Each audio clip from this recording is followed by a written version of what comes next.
Puspita Raja Herbal, salam sehat alami. 97.8 FM MC Puspita Raja Herbal dengan Herbal Membangun Negeri. Salam dari Bang HS. Assalamualaikum warahmatullahi wabarakatuh. Sedulur EMC, sedulur muda EMC dan juga fansnya Bang HS dimanapun Anda berada. Assalamualaikum warahmatullahi wabarakatuh. Semoga Anda sehat, semoga Anda bisa menyimak di malam hari ini. Kita ada di Bela, belajar gejala penyakit, yang malam hari ini kita akan membahas tentang gejala radang sendi lutut. Dan kami menyapa sebelum kita ngobrol-ngobrol seru tentang herbal dengan Bapak Hasan Sabila atau formulator herbal Indonesia yang pastinya dari Puspita Raja Herbal. Saya menyapa sebagai moderator malam hari ini, sebagai teman Bang HS malam hari ini. Semuanya yang mendengarkan kita di 97.8 FM EMC Puspita Raja Herbal, atau mungkin juga yang mendengarkan kita melalui live streaming di jogjastreamers.com, dan juga untuk Anda yang mendengarkan kami di media sosial, platform digital manapun dari Puspita Raja Herbal, dan juga dari pastinya kita bisa akses ya YouTube-nya di Hasan Sabila Official. Dan pastinya di TikTok kita juga. Dan pastinya kita langsung saja menyapa Bapak Hasan Sabila atau Bang HS. Selamat malam. Assalamualaikum Bang. Waalaikumsalam warahmatullahi wabarakatuh. Selamat malam juga Faris. Iya, sehat ini Bang ya? Alhamdulillah selalu sehat. Dan semakin muda nih Bang HS ya? Insya Allah begitu. Masya Allah. Nah ini kalau ngomongin soal gejala-gejalanya pasti banyak ya, radang sendi lututnya. Nah lutut ini kan sebagai penopang, apakah memang fungsinya itu 11-12 atau memang lebih besar daripada ankle Bang? Ini fungsi topangnya itu loh untuk tubuh itu sebenarnya seperti apa sih Bang? Lutut. Lutut itu diperkuat dengan otot piriformis. Otot piriformis ini otot tepi. Ya. Diperkuat dengan tulang paha, ya. Lutut itu adalah sendi penyambung. Sendi penyambung. Jadi ketika kita duduk dia melengkung, itu namanya lutut. Nah, akan tetapi lutut itu karena dia ada sendi yang bisa ditekuk, ada celah yang senyawa liar yang bisa masuk. Senyawa liar itu apa? Termasuk kelebihan triglycerid, dan dia bisa membuat kapur di situ, termasuk kelebihan gula, dia masuk di celah-celah itu.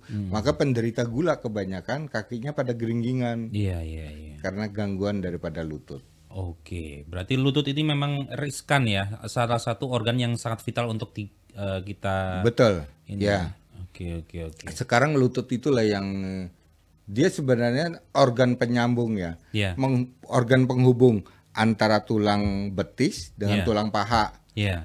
Paha disambung lagi, di sini ada lagi sendi lagi, namanya sendi panggul. Nah, tulang paha menyambung ke badan itu melalui sendi panggul. Nah, ini juga bisa rusak kalau orang itu sering angkat junjung berat, olahraga berat. Gitu. Bukan berarti orang yang olahraga berat itu fisiknya bagus, tidak, dia akan merusak sendi. Ini gimana nih Bang? Kita kalau nggak berolahraga juga malah bahaya, tapi kalau berolahraga juga ada faktor bahayanya. Sebenarnya konsepnya itu melakukanlah pekerjaan itu secara sedang. Artinya tidak dipaksakan ya. Jadi bukan berarti saya naik sepeda per hari bisa sampai 100 kilo, ini kan dipaksa. Padahal sepeda cukuplah kita sekilo, 2 kilo, tapi rutin. Yang sulit kan rutinnya ini, konsisten ya. Kalau ngobrolin soal gejala-gejala radang sendi lutut, kira-kira apa saja yang harus kita waspadai sedari dini? Radang lutut, radang itu sama dengan luka lelah atau tumbuhnya plak pada sendi lutut. Sendi lutut dilingkari atau dibungkus dengan ligamen, kemudian otot, saraf, pembuluh darah, dan tempurung sendi, di dalamnya ada cairan yang disebut cairan sinovial. Cairan pelumas, oli orang bilang gitu ya. Nah, itu adalah sendi. Sendi lutut jika bermasalah, belum tentu yang bermasalah ini adalah olinya habis. Kebanyakan orang begitu. Itu oli ini garing, Wing. Betul. Enggak. Kita lihat dulu pembuluh darahnya atau ototnya. Kalau pembuluh darah ciri khasnya dia bengkak. Jadi misalnya pembuluh darah gigi, ya pasti gigi akan bengkak. Berarti kena pembuluh darah. Jadi ciri khasnya bengkak. Begitu juga sendi, bengkak. Berarti yang bengkak itu adalah pembuluh darah yang bermasalah. Dari mana masalahnya terjadi? Sumbatan. Atau terjadi kotornya pembuluh darah. Nah, nyeri ini, gejala radang sendi itu nyeri terutama ketika menggerakkan lutut, menggerakkan lutut. Kondisi ini akan membaik dengan kalau kita beristirahat atau tiduran. Ya, ketiduran. Itu kondisi bisa sakit, kaku gitu ya. Begitu kita istirahat, bangun, itu lentur. Itu tanda-tanda bahwa ada radang pada sendi lutut. Ternyata bukan hanya masalah kecapean aja. Ya, itu yang gejala yang pertama. Gejala yang kedua, kaku terutama setelah beristirahat. Ya. Kebalikan dari tadi. Dan dia akan hilang setelah beraktivitas menggerakkan badan, menggerakkan kaki. Itu adalah tanda-tanda akan terjadinya kerusakan pada sendi, gitu. Tapi dia tidak tanggap. Kalau ini terus-menerus tidak diperhatikan atau tidak diobati, maka akan terjadinya pengerasan sendi akut. Ini betul-betul sudah permanen, nggak bisa digerakkan lagi. Betul. Delik penyakitnya apa? Baik. Nah, kira-kira gejala yang lain apa nih, Bang? Nah, kalau untuk radang sendi, gejala yang lain ketika sendi itu bergerak, ini hampir sama seperti Faris katakan tadi, ada suara gemeretek, kretek. Kemudian sendi juga bisa terjadi pada lingkar sendinya bengkak. Bengkak ya. Bengkaknya memang memar atau bengkak yang memang kayak timbul gitu? Tapi bengkak ini saya sering dapatkan juga.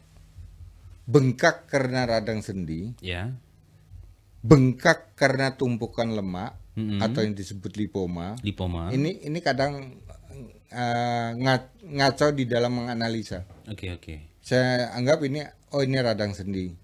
Sekali diobati kok belum bereaksi, waduh kok belum kena ya. Berarti saya merubah. Riwayatnya dia punya kolesterol tinggi, sangat mungkin akan terbentuk gumpalan atau kelompok lemak yang tidak larut pada jaringan itu ya. Pada jaringan. Kemudian dia hinggap pada persendian. Nah, bentuknya lunak tapi mengganggu gerak sendi. Ini itu lemak ya. Kemudian kita pegang. Vonis kita tumbuhkan lemak, hancurkan lemak tuh, dilarutkan. Nah, yang kelima adalah otot lutut sendi itu jadi lemah.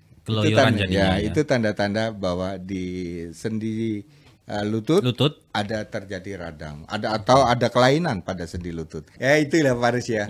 Jadi kalau radang sendi ini kita produknya lebih ke yosik ya. Yang ada hubungannya dengan pada olinya, pada ototnya, itu lebih ke yosik. Yang urusannya dengan sendi ya.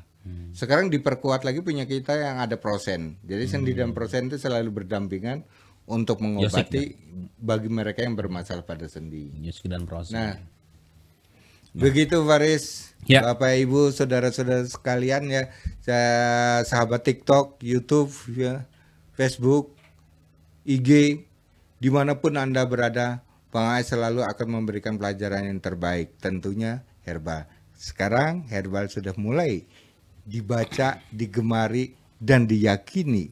Menurut hasil penelitian WHO, herbal dapat mengatasi penyakit. kita ketemu di lain kesempatan. Terima kasih banyak Bapak. Terima kasih juga kepada semua saudara-saudaraku. Dari saya Bang AS, salam sehat alami. Terima kasih Bapak Hasan Sabila yang sudah memberikan informasi, edukasi, dan juga pastinya doa untuk kita semuanya agar kita semakin bisa sembuh setiap harinya, dan juga pastinya kita review sedikit ya gejala-gejala radang sendi lutut. Yang pertama adalah nyeri terutama ketika menggerakkan lutut.